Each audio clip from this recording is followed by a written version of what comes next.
Remember the 30% rule where you're only supposed to spend 30% of your income on housing. Well, guess what? This rule just applies in 3 US cities now. Just 3: Detroit, Pittsburgh, and St. Louis. The rest of the nation, it's 45% rule or worse. For example, in LA, you need 105% of the median salary to afford a median home, which is impossible. So what do you do in this situation?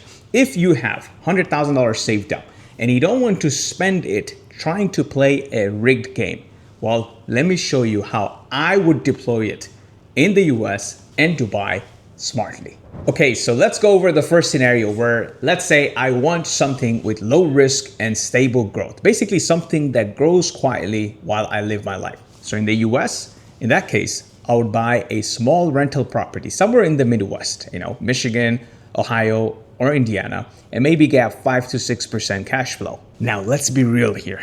The US used to be the king of stable cash flow. But things have changed, and things have changed drastically post-pandemic. Now I'll share with you some data from a recent study done by Redfin. 1 out of every 6 homeowners that have bought a house post-pandemic are in the risk of losing money. Almost 30% of the condos bought after pandemic are underwater.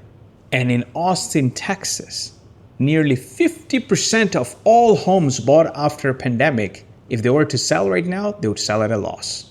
You'd think it's just about timing, but no, even the national data shows 16% of sellers who bought home after the pandemic are at a risk of losing money versus only 1% of the sellers who bought home before pandemic. So if you're planning to put $100,000 in the US, you have to know exactly what you were buying and exactly how long you're able to hold it out. Now compare that to a completed rental unit in Dubai. I would buy an apartment, for example, let's say in JVC, Arjan, Majan, DLRC, and get a 9 to 10% rental yield with no property taxes, homeowner's insurance very reasonable, and very low management headaches compared to the US. Now between the two, Dubai wins by miles on cash flow. Now, this is coming from a guy who managed 400 plus rental properties in Metro Detroit. At one point, I personally owned 90 cash flowing single family homes. But the issue with the US is the rising property taxes, rising homeowners insurance,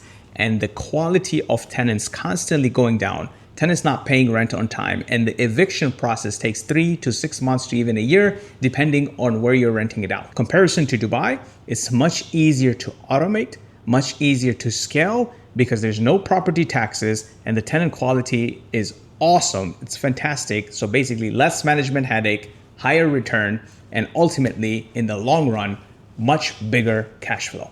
Now let's go over scenario number 2, where I have $100,000 saved up and I want to grow it significantly and I don't need to touch it for next 2 to 3 years or more. So basically, I'm not looking for cash flow, but I'm looking for sustainable, structured growth while preserving the capital.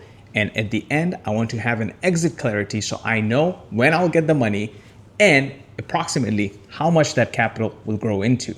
In the US, I might look at a real estate syndication deal or a multifamily value add play that will generate 18 to 22% IRR, and I don't touch the money in the next 2 to 3 years. But here's the issue. Most of those deals involve heavy debt capital stack, meaning riba, basically in short, riba. So they have equity plus majority debt, lots of leverage, and also the exit play involves, even if it's not riba based when they structure the deal, the exit play involves riba. Basically, they'll refinance and then exit out of the deal. Of course, the exit involves riba, even if you're not going in with riba, or it just has vague exit timelines. And because majority of US buyers are buying through mortgage, so the whole market is heavily dependent on what the interest rate is. So for example, let's say the whole play does not involve any riba, but because at the end when we sell will most likely involve riba because those buyers, even though that does not make our transaction haram per se, but because those buyers will buy with riba,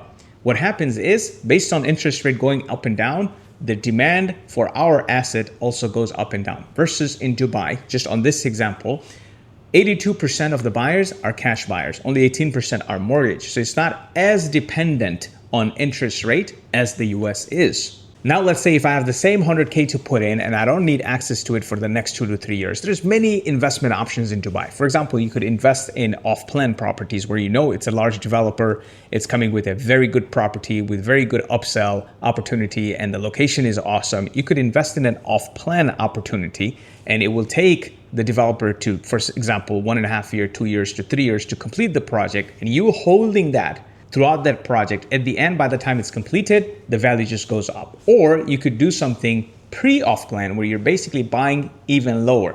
I don't know any other developer that does it, but we have created this opportunity where we want to disrupt the traditional system where most other developers would take a riba-based loan and finance the transaction when they're buying the land or finance the construction when they start the construction. But what we're doing, on opposed to that, is basically raising capital from investors who are looking for value-aligned, Sharia-compliant investments where there's no riba involved. So you get to basically invest with the developer itself, in that case, which is me and our company, and partner up with us from pre-off-plan stage. So let's say, for example, a studio off-plan in Majan is selling for 1,600 dirham per square foot, but you are partnering up with us at, not as an example, actually the hard fact is 1,030 dirham per square foot. So you are at least 50-55% less than the current off-plan.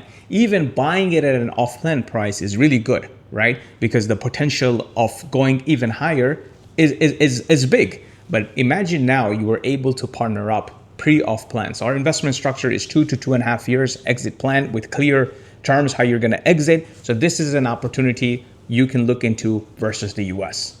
Now, the most interesting scenario. Let's say I have $100,000 ready to invest, but I'm in my early 20s. In that case, I wouldn't be chasing the deal with the highest ROI. I would be chasing the deal with the highest access, proximity, wisdom, knowledge, proximity to power. We're basically mentorship. I'll get mentorship from experts. I'll structure the deal in a way where I want to learn the ins and outs, even if the return is lower, or even from the return, I have to pay a fee to the developer to become their intern. And that's how I was able to learn the ins and outs of development.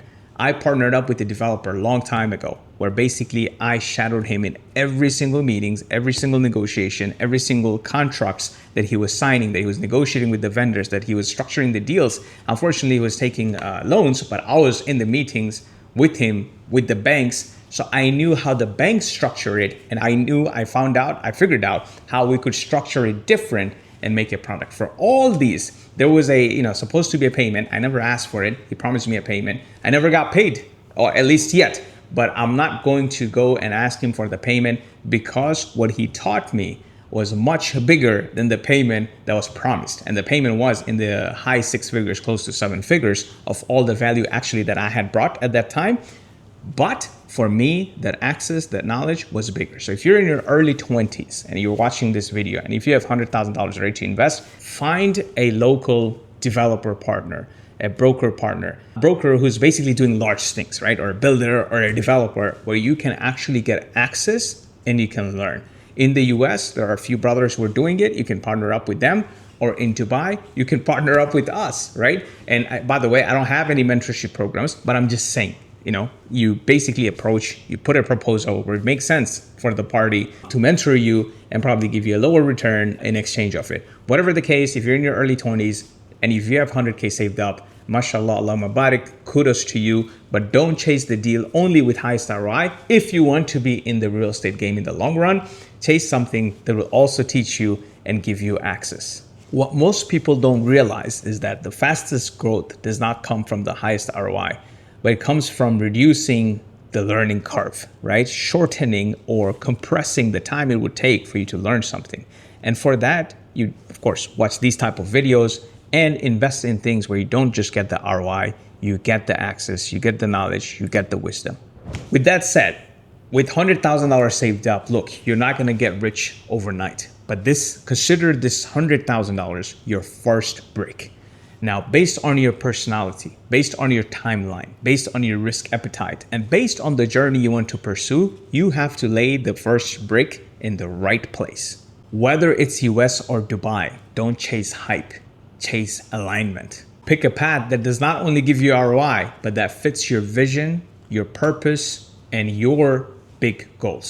With that being said, this is how I would deploy $100,000 capital in the US and Dubai.